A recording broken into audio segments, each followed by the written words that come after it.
Shoot! Ah. Whoa, that was magic.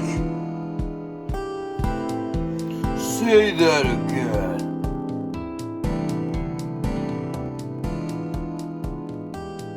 Hello people at home, this is Charlie, and this is Charlie Tries to Talk about Tabletops. This is a departure from form. This is going to go in like a separate playlist than the other ones. I think I'm going to make that playlist. This is going to go in a separate, it's going to be organized differently than the other videos. I've started writing my fourth video for that series, but it's not done yet, but I have this done, so this is what you get, and you don't throw a fit. So, I think it's on this page. Not quite. So the basic structure of this video is that over a course of time I've written like these two different magic systems for various TTRPGs. I'm just going to talk about them for a little bit, and you'll get to look into how my brain functions. You'll get to see the cogs churning and burning or whatever. The first one of these systems is the one that I actually got to put into use, and this is called Unfinished Works. It is very closely related to just traditional magic. Think of the magic systems you see in 5th edition in Dungeons & Dragons.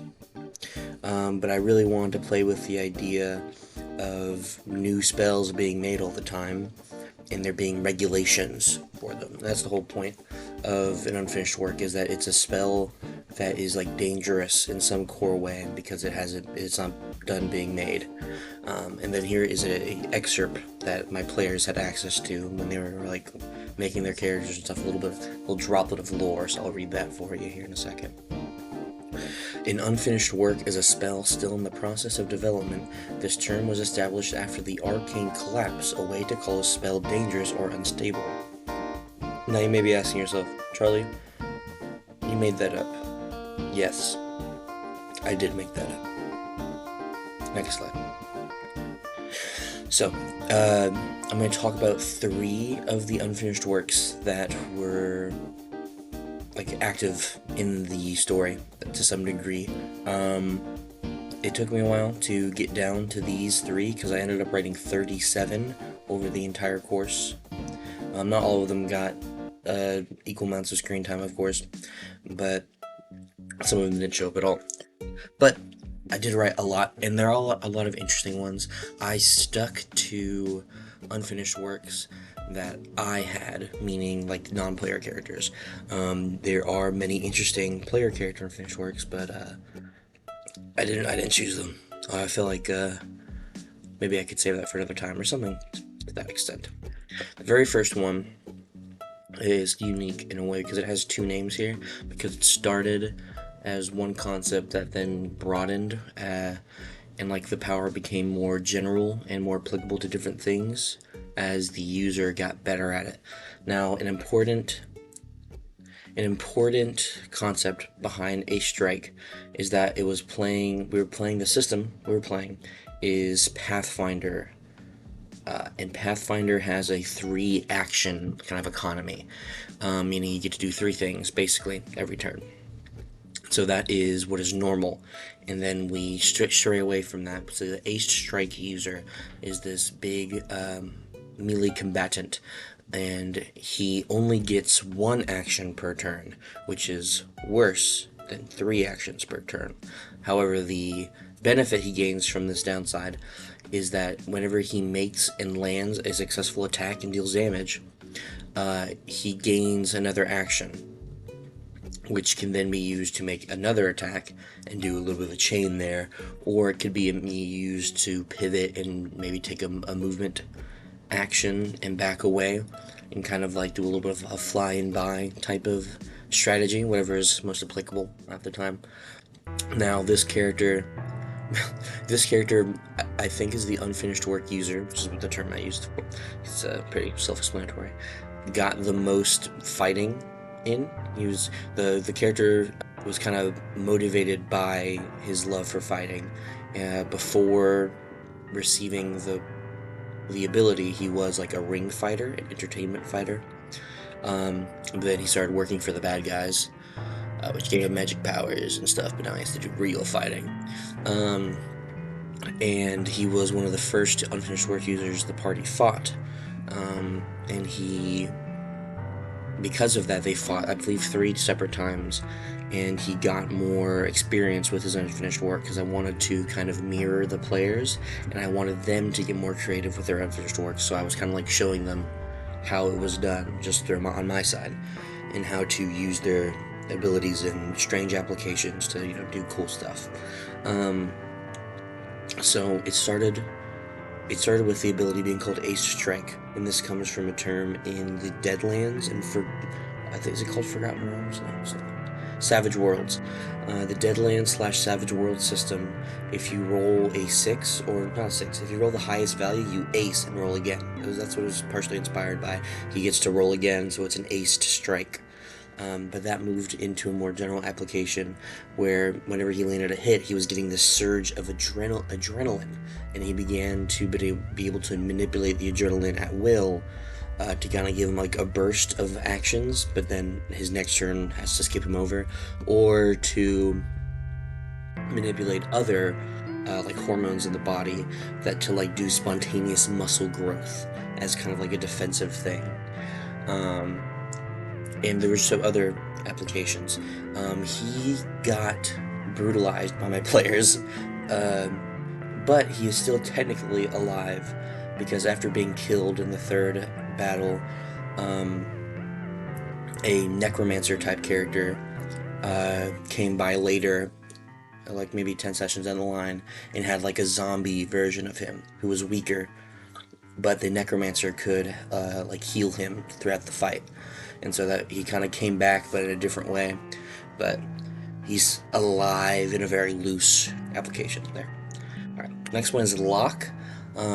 This guy never did get to see the field. He was an active character who did like influence the plot, but he was never directly interacted with, which is a shame because I really liked his ability. It says Charlie reads the explanation from my phone. I have it memorized now. I don't even need to look at my phone for the explanation. Essentially, it is a time stop ability, which sounds really powerful, but it's not too bad, because time stop can get really unfair. But how it works is that the user has to be looking at another target, another living creature, and once he engages the ability, time stops for everything except those 2 creatures. So it's not really a true time stop, because time is also unstopped for at least 1 other creature. And this is essentially the forced 1v1 ability. There is a downside to this, though. The ability is only active for as long as the user has his eyes open and is looking at the target. So that means that the target can do a number of things to get out of it. One is just playing keep away and staying out of his range. He was a melee guy. Melee? He was a up-close guy. So if they just stayed their ground, eventually you'd have to blink. And the system I wrote in my thing is that at the end of his turn, he has to roll a fortitude check to keep his eyes open, and every subsequent turn the DC would get higher. So that was a valid strategy, is to just play keep away until he blinked, and then he would have, I think, like a 2-round cooldown before he could use it again. And the other strat you could do is to just force him to close his eyes in another way, but it's not just eyes being closed, he has to also be looking at you. So if you can obscure yourself, or just like get directly behind him, I suppose, it would also immediately break the time stop effect. This character influenced the plot because he was attacking like another group of non-player characters, and they were trying to defend. But he never did get direct contact with the players. The most they got was after a battle, one of the non-player character allies said there was this guy that was going so fast, it's like he didn't even take a single step. He was right in front of me. and it stabbed me. And well, not him. He didn't get locked on. He would know what it is. But anyway, he got foreshadowed as a kind of seeing an exterior perspective of what that looks like, because it's kind of interesting to me. Is to everyone else, he just looks at someone and then they're dead, and he's next to them, and he's like, he's already got them. So I would assume that people from an exterior point would think he has some sort of speedster-esque ability, which is not quite right. I've noted here that he would be a good counter to unfinished works that require time to function. For example, one of the player characters had a very powerful ability that was basically like short-term future sight, and allowed them to see what their opponent was going to do and then act accordingly. However, that would not function in a state where time is not going forward, because there'd be nothing to look at. And I thought that would be an interesting dynamic between those two characters, who both have chronomancy-esque power. Moving on. Feed was the character that essentially started the story. He was very crucial to the beginning of the story. One of the characters got killed by this user and then was resurrected as part of their warlock thing, but one of the character's main motivation was to track down this character and get revenge on him. And the ability is pretty simple, but its application is vast, and whenever the user consumes the flesh of another magical creature or an unfinished work ability, they permanently gain their signature thing. And so I got to play with both fantasy creatures and the threat of taking your power away from you, like when he's in combat with unfinished work users. There was a NPC ally who had a fight with him and lost, and he bit off his hand, and so part of his character is that he was powerful and now he lost his ability, and that was kind of a main thing, is that he was in a position of power and he's lost that, and that's changing the dynamic of the area, because he's no longer the respect dynamic has kind of changed and shifted. That was part of the setting that this character directly caused, and so the characters were motivated to find him, and that was like their very first mission, that they were trying to find this guy. And so he was getting mad hyped because he had eaten a mimic and a doppelganger, meaning he could be anywhere or anyone. So he was like the boogeyman of the first 5 sessions. But around session 5, he absolutely got whooped, whopped, hollered, beat.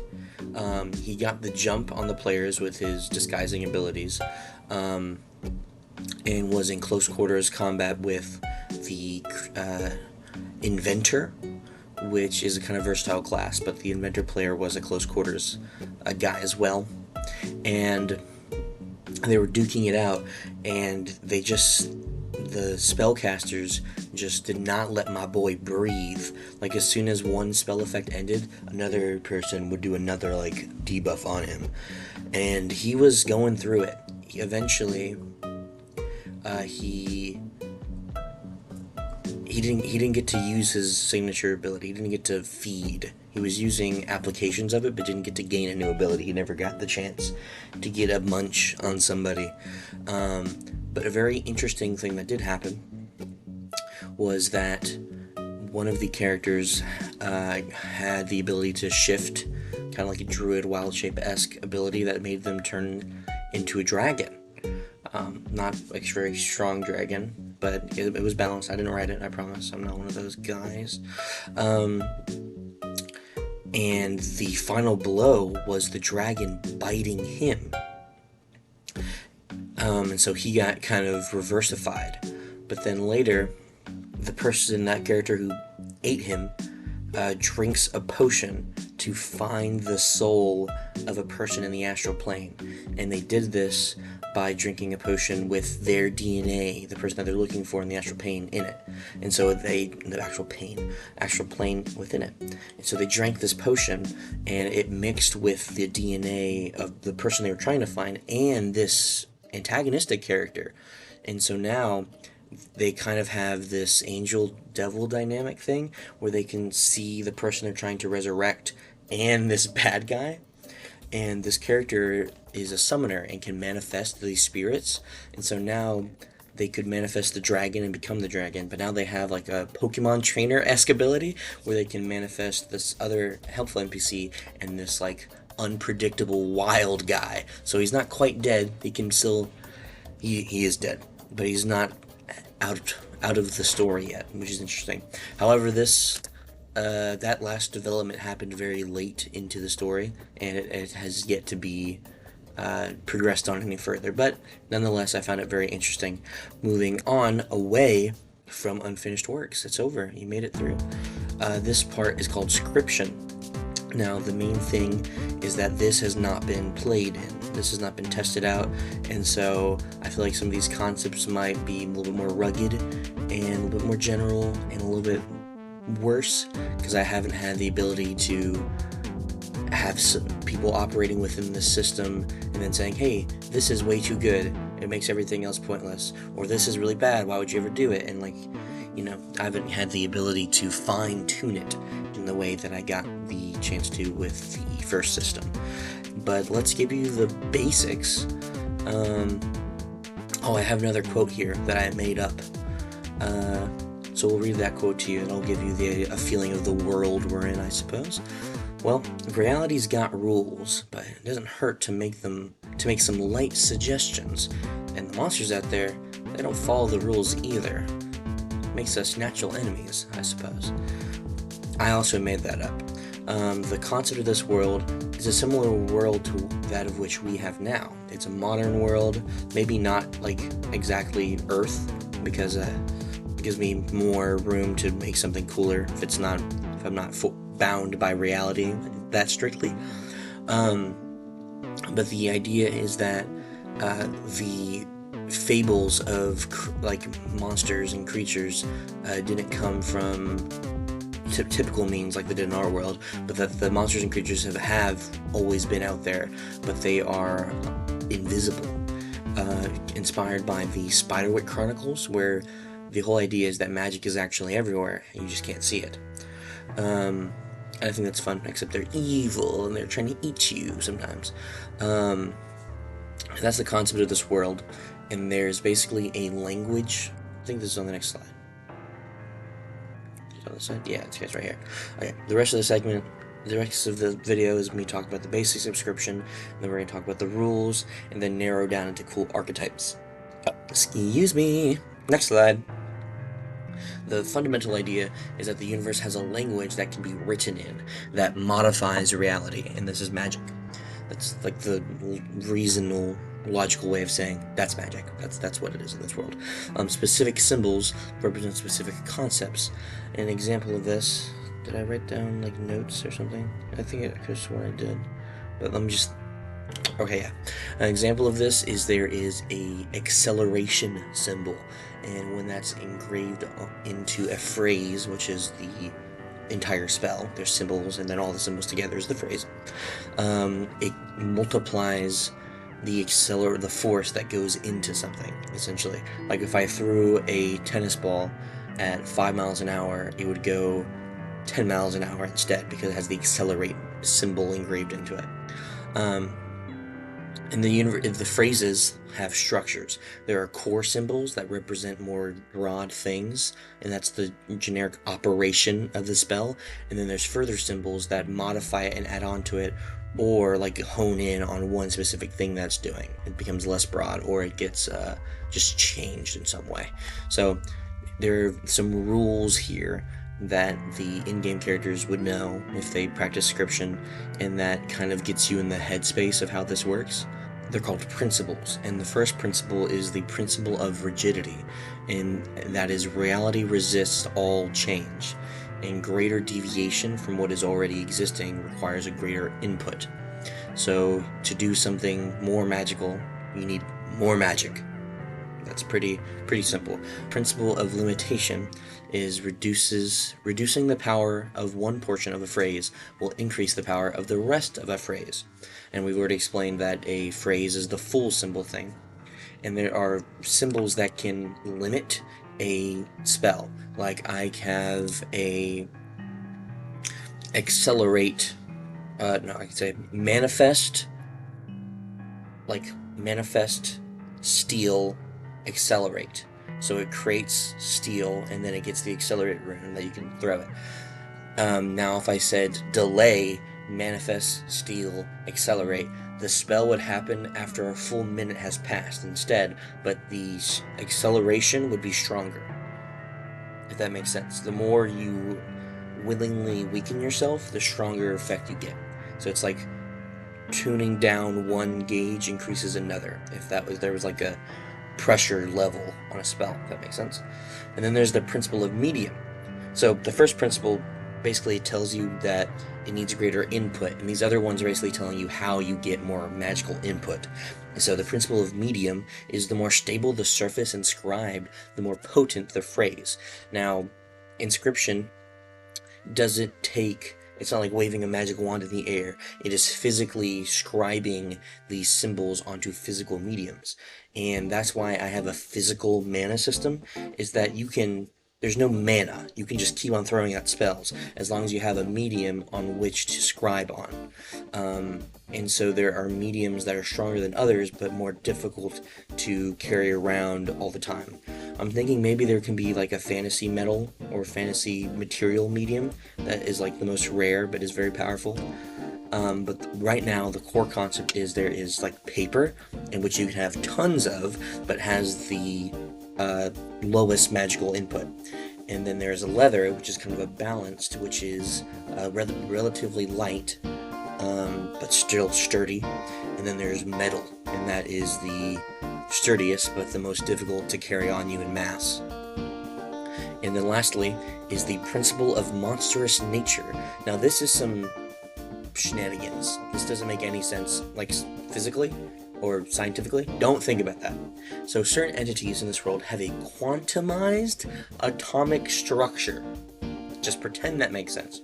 They reflexively become invisible in response to being observed. This is just a quality that these creatures have. They're not really choosing to do this. This is just part of their biology, is that whenever they're kind of like a electron or something. I don't know my science, bro. Next slide. So far there's 3 major groups that use scription in the world, and they all have a specific style and kind of ideals, and these groups kind of have some conflicting ideals, and that's going to be the heart of the story, essentially.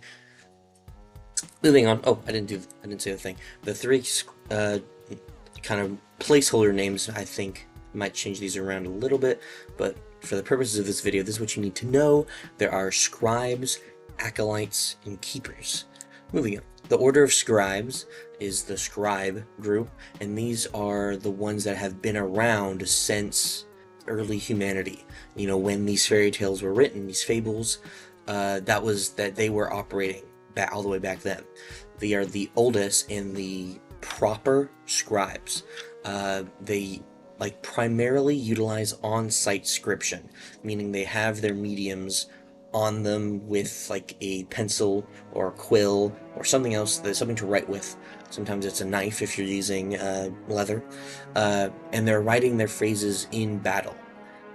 They have relatively strict guidelines, and they are like taught in schools, and there are certain symbols that are considered dishonorable.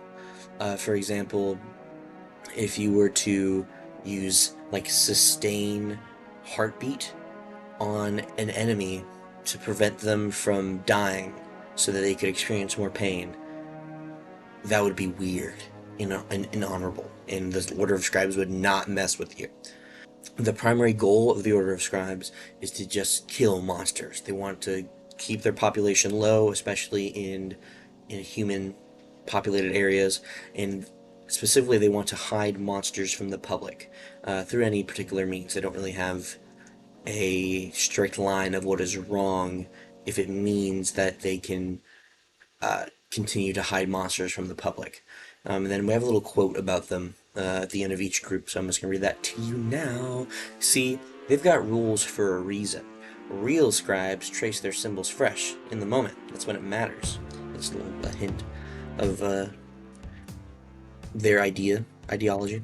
All right, acolytes are the only group that is kind of contesting scribes and population, but it doesn't really matter because of their disorganization. They are not organized as a group. They don't have a sole leader or ideology. They are scattered groups, but they have some mutual respect for each other. They have the most variety of different techniques that they use, and they have infighting at times. And so there are 3 different techniques that they will typically use, as well as, this isn't written down, but as well as they will sometimes utilize on-site scription as well, like scribes. First is the creation and collection of artifacts. These are items that can cast a spell for free, but has a set kind of below average power level. And so you might have like an amulet of revealing that can reveal invisible monsters directly in front of you, but it has to be directly in front of you. That's the weakness to it. As if you were doing like some other powerful ability, you might be able to just reveal all unseen monsters all around you, stuff like that. So they have items, and they also utilize living and body scription. An important detail, which isn't a principle, but maybe it should be, is that writing on a medium expends it. It disappears when the spell is created as like a cost. Writing symbols on a living creature makes a permanent scription. It's like it doesn't go away. And it, similar to artifacts, creates a low-level but renewable source. And so some more morally dubious acolytes could inscript on a rat to make it explode, and then they yuck it at you. You know what I mean? And they just have a bunch of rats on them like a grenade belt. That's why I'm visualizing that now. And that's like they're using living scription. And then body scription refers to modifying yourself. And an example that my roommate told me that I think is really fun is if you put accelerate symbols on the bottoms of both of your feet and just became like a minor speedster, essentially. Because I think speedsters that don't have speed react are the most fun kind, because they have to be smart, or else they'll turn themselves to paste. They will also sometimes ally with monsters. Some creatures are intelligent and could be technically reasoned with, and so they might have some invisible allies, which can be very beneficial, but they're unpredictable by nature. And so this group is composed of many sects, and they have differing views from each other. They have different goals. They have different methods. One group might not use all 4 of those. They might not use all of on-site scription, artifacts, living scription, and body scription. Maybe they'll only and monster allyship. Maybe they'll only do 2 of those. 2 of those, or 1 of those, And lastly, we have the quote for this faction, and that says, the acolytes, well, calling them one group's generous. No central authority, no unified doctrine, kind of makes them untrustworthy. They're the experimenters, and they're always pushing boundaries. The 3rd group is the keepers, and they are the smallest group because they are the most selective. When you become a keeper, you are given a particular monster, and this varies, and you train together. You begin your training with this monster, and you guys both train together. So it's kind of like an Ash and Pikachu type thing going on. So for the example that we're going to run with, we're going to say that you have these 3 goblins, and they all stand on each other's shoulders. The classic 3 goblins in a trench coat bit. Yeah, that's your buddy. And they're these 3 invisible goobs, and you train with them. And so the variety of monsters, you could have 3 goblins, or maybe you have a pseudo-dragon, which is a small, house cat-sized dragon, or maybe you have a purple worm, this giant creature, or maybe you have a golem or giant of some kind that is unpredictable. You don't really know what you're gonna face when you fight a keeper. And so the variety of monsters and their natural invisibility makes them unpredictable and complicated foes, because you don't know what's to expect exactly, and you might, run face first into an iron golem, and break your nose. Who knows? Another kind of throwaway line that might get expanded on earlier is that keepers will not hesitate to make offers or deals with greater beasts for power. And what exactly a greater beast is kind of up in the air. It's just kind of like ooh, something's going on, that's scary, and maybe kind of set up greater beasts as a potential target of the Order of Scribes. Is that they want to reduce monster population as one of their goals, but they also want to take out this specific set of powerful monsters. Could be a fun way to orientate your mission. Is there's these 3 creatures that are making big moves in the world, and you want to take them out. And then last, we have the last quote, which says, "The keepers have chosen a dangerous path. The variety makes them unpredictable in the field, I'll admit, but there's always the question of who's really still in control, the man or the beast. Rah!" And then boom, that's the end of the slideshow. We made it. So this one is much more lighthearted, much more silly than the other videos I make. So it's going to be organized separately, but I hope you enjoyed it nonetheless. So that's me done trying to talk about Tabletop, and I hope you enjoyed it.